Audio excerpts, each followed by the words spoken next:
अमरावती विमानतळाला संतश्रेष्ठ गुलाबराव महाराजांचं नाव मंत्रिमंडळ बैठकीत एकमत झाल्याची माहिती. अमरावती जिल्ह्यातील बेलोरा विमानतळाला संतश्रेष्ठ गुलाबराव महाराज यांचं नाव देण्याचा निर्णय मंत्रिमंडळ बैठकीत जवळपास निश्चित करण्यात आला. लवकरच अधिकृत घोषणा होण्याची शक्यता असून या निर्णयाचं अनेक स्तरातून स्वागत होत आहे. संत गुलाबराव महाराज हे महाराष्ट्रातील एक महान संत आणि तत्ववेत्ते होते. जन्मताच अंधत्व आलेल्या गुलाबराव महाराजांनी केवळ 34 वर्षाच्या आयुष्यात 130 ग्रंथांची निर्मिती केली.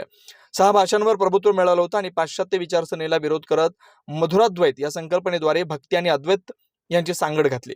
त्याने डार्विनचा उत्क्रांतीवाद, स्पेन्सरचे तत्वज्ञान यावर विस्तृत चिंतन केलं होतं. अमरावती जिल्ह्यातील चांदूर बाजार येथे त्यांचं संजीवन समाधी स्थळ आहे, जे अनेक भाविकांसाठी श्रद्धास्थान आहे. या निर्णयाबद्दल भाजपचे खासदार डॉक्टर अनिल बोंडे आणि श्री संत गुलाबराव महाराज संस्थानचे कार्याध्यक्ष बाबासाहेब लंगोटे यांनी आनंद व्यक्त केला. त्यांनी राज्य सरकारचे आभार मानत हा निर्णय संत गुलाबराव महाराजांच्या कार्याची योग्य दखल घेणारा असल्याचं म्हटलंय. राज्य सरकारकडून अधिकृत आदेश येताच अमरावती विमानतळाचं नामकरण करण्यात येणार असून या निर्णयामुळे संपूर्ण विदर्भात समाधानाचं वातावरण आहे. महाराज श्री संत गुलाबराव महाराज यांचं नाव अमरावती विमानतळाला दिलं आहे. त्याच्या ज्या हालचाली देण्याचा प्रस्ताव जो आहे तो शासनाच्या विचाराधीन आहे आणि जवळपास देण्यासारखं त्यांनी ठरवलेलं आहे. त्याचा आम्हाला सर्व संस्थेच्या कार्यकारिणीला आणि संस्थेच्या सर्व भक्तांना आणि सर्वांना खूप आनंद झालेला आहे. महाराज हे असं एक अलौकिक व्यक्तिमत्व होतं 18व्या शतकातलं. त्याची शासनानं दखल घेतली, याच्याबद्दल आम्ही शासनाचं आणि राजकर्त्यांचं खरंच अभिनंदन करतो. महाराजांच्या एका साहित्याचा माननीय अटल बिहारी वाजपेयी यांनी प्रकाशन केलेलं आहे. तसंच माननीय मोरारजी देसाई यांनी पण महाराजांच्या एका साहित्याचं प्रकाशन केलेलं आहे. अशी जी गरिमा लाभलेले महाराज आहेत का ज्यांच्यावर आतापर्यंत 22 लोकांनी PhD केलेली आहे आणि अनेक लोक त्यांच्या साहित्यावर PhD करून राहिलेला असा जो मोठा ऐतिहासिक साहित्याचा वारसा आहे, त्या वारसाचे धनी श्री संत गुलाबराव महाराज आहेत. त्यांचं जे हे नाव दिलेलं आहे ते अगदी समर्पक आहे आणि हेच नाव द्यावं असा आमचा सर्वांचा आग्रह आहे. अमरावती जिल्हा नररत्नाची खाण आहे.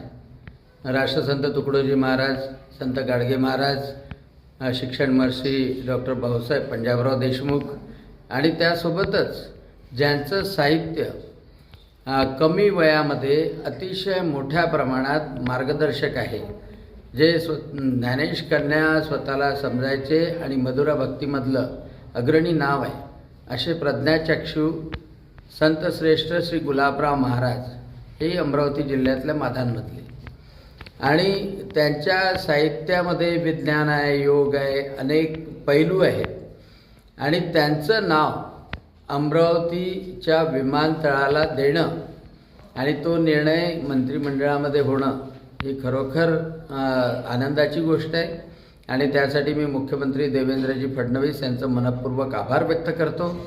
आणि म्हणूनच ती बातमी समजल्यानंतर मी चांदूर बाजारला भक्तिधाम इथे आलो आणि त्यांच्या श्री प्रज्ञाचक्षू श्री संत गुलाबराव महाराज यांच्या समाधीचं दर्शन घेतलं. अतिशय आनंद वाटला. पुन्हा मुख्यमंत्री देवेंद्रजी फडणवीस आणि सरकारचं, शासनाचं मनपूर्वक अभिनंदन आणि आभार. क्या आप इंटीरियर के बारे में सोच रहे हैं पर डिज़ाइन फाइनल नहीं कर पा रहे? होम इंटीरियर या ऑफिस इंटीरियर, किसी भी डिज़ाइन आइडिया को रियलिटी में कैसे बदले, आज हम ये जानेंगे इंडस्ट्री एक्सपर्ट्स से.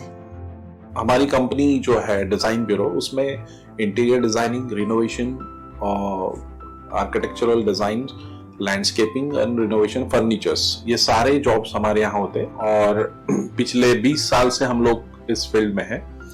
और इसमें 2 से 3 कैटेगरी आप इसको डिवाइड कर सकते हैं, जिसमें कि हम रेसिडेंशियल बोलते हैं, कमर्शियल बोलते हैं और रिनोवेशंस बोल सकते हैं. बेसिकली क्लाइंट्स की नीड्स को अंडरस्टैंड करना, सो नीड बेस्ड एनालिसिस हमारे यहाँ होता है. सो क्लाइंट्स के लिए हम लोग परफेक्ट इसलिए हो जाते हैं या हम उनके लिए दोबारा या किसी क्लाइंट्स के लिए हम चौथी बार काम कर रहे हैं because of their confidence with us, कि वो हमारे ऊपर रिलाई करते हैं. हम लोग अमित यूनिवर्सिटी को पहले से ही जानते थे, तो उनको हमने बुला के उनको जो स्ट्रक्चर है यहाँ पे ब्रिक्स वर्क चल रहा था तभी से उनको कांटेक्ट किया, उन्हीं को जगह दिखाई, उनको स्पेस डिजाइन करने के हिसाब से कांटेक्ट किया. उन्होंने डिजाइन बना के दिया काफी अच्छा. जो भी मीन्स उसमें जो भी चेंजेस थे उनको वर्कआउट किया हमने, जो जब जब जो मटेरियल लेना था वो साथ में हमारे आए, सिलेक्शन के लिए आए, वो जो भी सारा सिलेक्शन उन्होंने काफी अच्छे से करवाया। जो भी उसके बाद में जो एक्सपेक्ट था उससे ज्यादा बेटर ऑफिस उन्होंने कि बनवाया। बजट अगर आपका लिमिटेड है तो लिमिटेड बजट में भी आप एक अच्छा इंटीरियर कर सकते हैं, ये हमारा विश्वास है। और हमारे क्लाइंट्स के लिए हम वही दे रहे हैं और उसी से हमारा क्लाइंटल बड़ा है। हर क्लाइंट की एक अलग स्टोरी होती है, उनका एक अलग रिक्वायरमेंट्स होता है। कई बार ये सारा मिस आउट हो जाता है, हम अपने डिज़ाइन उन पे लादते हैं, वो नहीं होना चाहिए। उनको क्या चाहिए वो हम डिलीवर कर सकते हैं, बस वो उनके बारे में हमको समझना पड़ेगा। तो हमारे इसमें हम एक ही बोलते हैं कि ड्रीम कम्स ट्रू। आप ड्रीम देख रहे हो, हम उनको फुलफिल करेंगे, वो हमारी रिस्पॉन्सिबिलिटी है।